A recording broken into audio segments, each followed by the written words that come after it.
Kababayan ka sa kay Canada eh. Bakit? Pag ikaw kumakanta, bawat kanta mo nagpapalakpakan sila. Ako na nag-speech lang ako, nagkwento lang ako sa kalas na pumalakpak eh.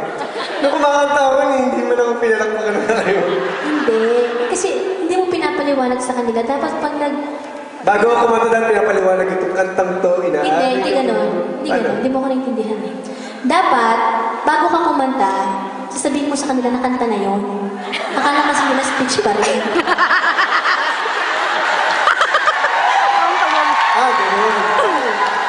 Yung porsyento ko, ha? Hindi ako pipirma sa CD mo pag wala ko. Okay lang, ubus naman na yung CD ko. Okay, at dahil doon, tulungan mo ako.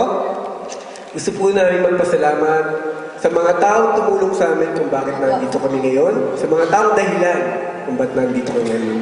Nandito kami Kung bakit ngayong kung nandito kami ngayong gabi. Gusto mo Englishin ko pa? Sige nga, Thank you. Thank you for all the people who... Sino tumulong sa atin? Sino mo tumulong sa akin para po? Maging maganda itong show na po ngayong gabi. Okay. Gusto namin pasalamatan ang aming producer na si Tatay Danny at Nanay Cora Sanggalang of Corazon Money Express. Thank you so much po. At dahil sa inyo nandito kami ngayon. Thank you so much. I love you. At syempre po sa aming pong mga sponsors, Anthony James Realty, maraming salamat po. Sally Beauty Salon, A&M Bakery, Mosaic Funeral Homes. Apo ha? Ito ba may level ng mga producer natin?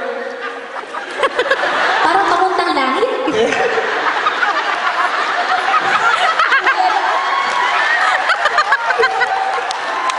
Ibang level, di ba? Pati yun. Diretso sa langit ako. Samahan mo na ako. Okay. Yung mga volunteers, yung mga tumulong sa amin para mabuo to, yung mga napakamabait na mga tao, si Ate Nita, Kuya Froilan Ferrer, Nick and Rose Makalala, Neil Merlusa, Bel Daquel, Rod and Daisy Villegas,